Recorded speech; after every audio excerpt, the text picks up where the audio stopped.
Hello दोस्तों, welcome back to my channel. दोस्तों, school management and leadership का ये पार्ट नंबर वीडियो नंबर मान लिया, वीडियो नंबर 2 है ये, ठीक है। यूनिट फर्स्ट हम लोग का चल रहा है और उसका एक इम्पॉर्टेंट टॉपिक है जिसका नाम है शैक्षिक नेतृत्व की आवश्यकता एवं महत्व, ठीक है। Need and importance of educational leadership. तो इसको आज हम लोग देखेंगे और फिर एक एक टॉपिक हम लोग डेली कंप्लीट करेंगे, जिससे कि जल्दी से जल्दी हम लोग कंप्लीट हो और समझ में भी आए, ठीक है। कि ज़्यादा बड़ी वीडियो होने से ये हो जाता है कि मिक्सअप हो जाता है, खिचड़ी बन जाती है। तो एक एक टॉपिक जब पढ़ेंगे तो ज़्यादा अच्छे से मेरे ख्याल से क्लियर हो जाएगा, ठीक है। तो चलिए स्टार्ट करते हैं। पॉइंट दिया गया है इस पर, शैक्षिक नेतृत्व का अर्थ स्पष्ट करने के उपरांत शैक्षिक नेतृत्व की आवश्यकता तथा उसके महत्व पर विचार करना युक्ति संगत प्रतीत होता है। अब देखिए, नेतृत्व के संबंध में विचार करते समय हम यह अध्ययन कर चुके हैं कि कोई भी छोटा अथवा बड़ा समूह नेता के बिना नहीं रह सकता, ठीक है। अब नेता भाई इंपॉर्टेंट हो गया है क्योंकि हर जगह नेता ही नेता हैं, ठीक है। तो नेता के बिना कुछ भी नहीं हो सकता, आप लोग समझ जाइए। कोई भी समूह अपने कार्यों का संपादन नेता के माध्यम से ही करना चाहता है। नेतृत्व युक्त समूह गौरव का अनुभव भी करता है। जिस समूह अथवा समाज का कोई नेता नहीं होता है, वह समूह दिशाहीन और तथा उद्देश्यहीन होता है। आजकल अपने देश में प्रजातंत्र की स्थापना हो चुकी है। देश में विभिन्न समाजों, संप्रदायों, संगठनों और तथा संस्थाओं की संख्या में आश्चर्यजनक वृद्धि हुई है। अतएव नेताओं की संख्या का भी उसी अनुपात में बढ़ना स्वाभाविक है। एक समूह अथवा समाज में कई नेता भी उदित हो जाते हैं, परंतु उन सभी का सर्व प्रमुख है नेता एक ही व्यक्ति होता है। अन्य सह नेता कालांतर में प्रमुख नेता की बातों का भी अनुमोदन करने लगते हैं। इतना निश्चित है कि समाज में नेतृत्व की आवश्यकता निसंदेह होती है, ठीक है। तो कुल मिला के बोला गया है नेता के बारे में कि नेता ही आगे ही मतलब कोई भी समाज नहीं मतलब संगठन को आगे बढ़ाता है, ठीक है। तो एक नेतृत्व करता है वो नेता ही कहलाएगा वो। फिर इस पर दिया गया आवश्यकता, ठीक है। पहला पॉइंट हो जाएगा आवश्यकता, नीड। क्यों जरूरी है ये? शिक्षा का क्षेत्र भी अत्यंत महत्वपूर्ण क्षेत्र है। देश की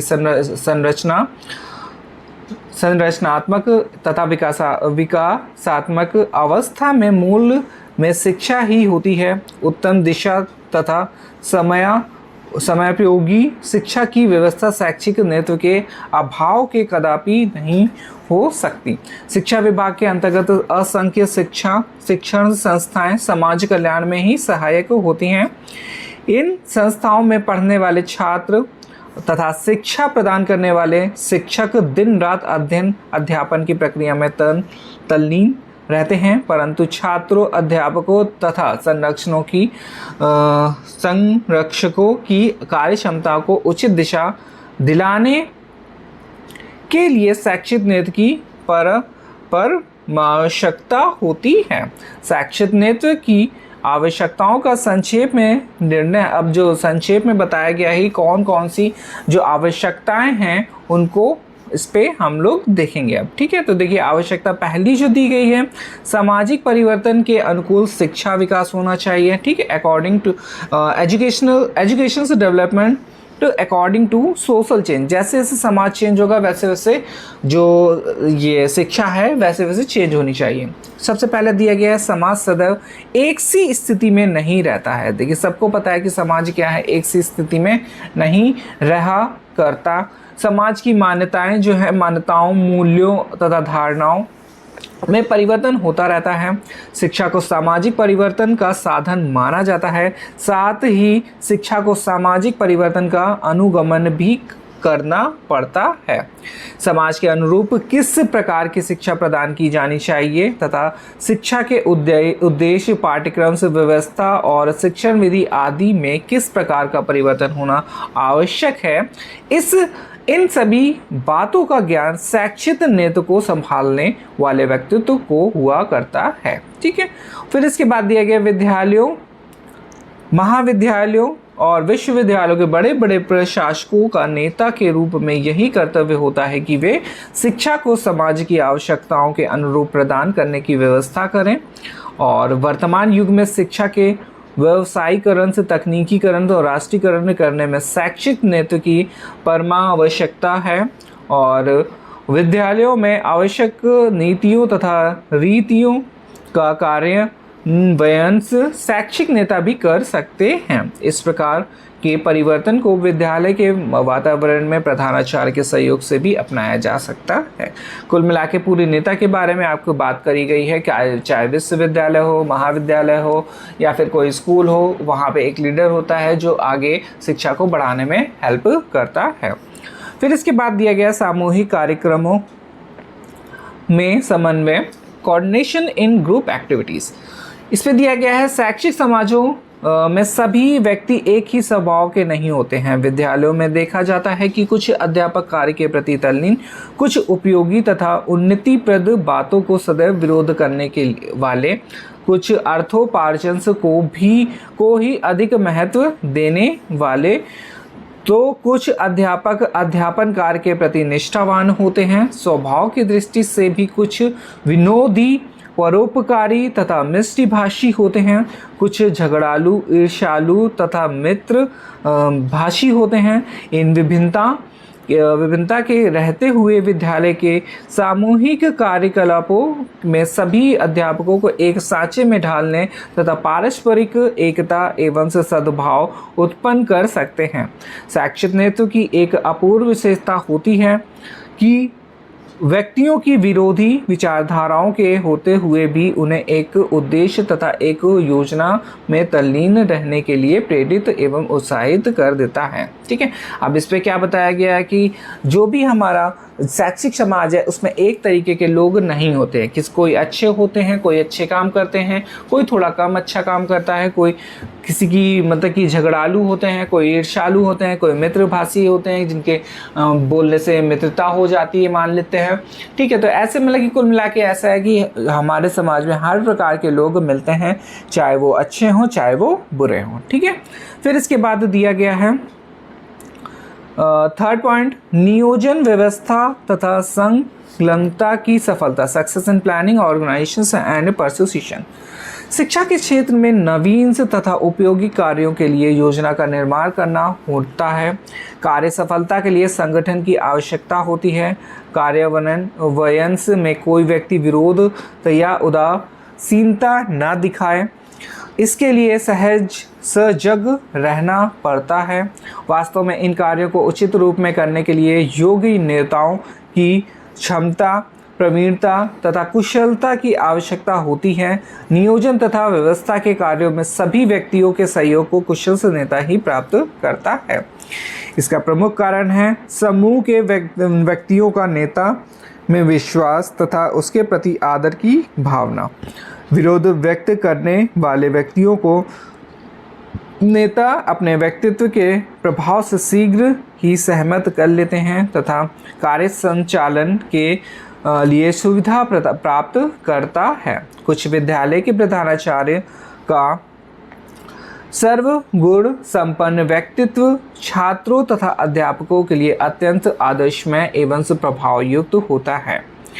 फिर इसके बाद है इस प्रकार के कार्यों के नियोजन तथा प्रशासन के पूर्णतः सफल होते हैं। शिक्षा विभाग के अन्य अधिकारियों की प्रशासनिक से योजनाएं भी तभी सफल होती हैं जब उनमें शैक्षिक नेतृत्व की योग्यता होती है। ठीक है, तो इस पे ये बताया गया है कि शैक्षिक नेतृत्व की योग्यता जिसकी अच्छी होगी वही आगे बढ़ सकता है। जैसे अच्छे नेता में, जैसे कि कोई अगर विरोध कर रहा है, इसे जो बोला गया है, कोई पार्टी का विरोध कर रहा है, अगर कोई अच्छा नेता होगा तो उसको समझा फुसला के वो अपनी तरफ कर लेगा और प्लस विरोध करने से रोक लेगा। ठीक है, फिर इसके बाद दिया गया शैक्षिक स्तर की निरंतर से उन्नति, continuous progress in educational standard.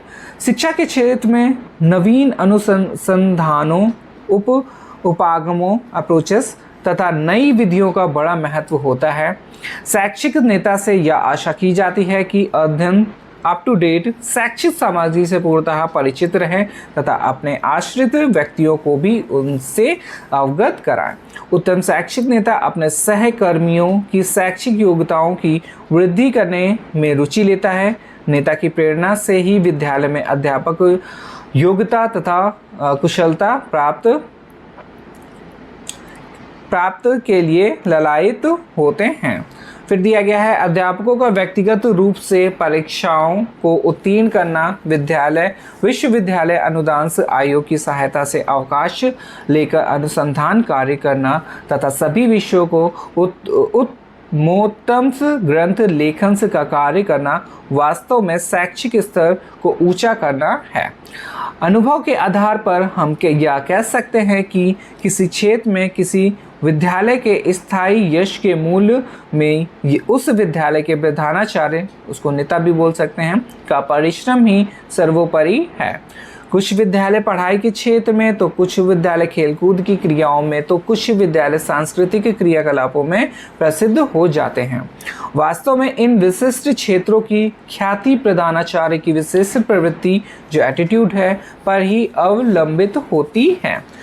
योग्य तथा कुशल नेता विद्यालय की सर्वांगीण उन्नति पर ही अपना ध्यान आकर्षित करते हैं और ऐसा करने में सफल भी होते हैं।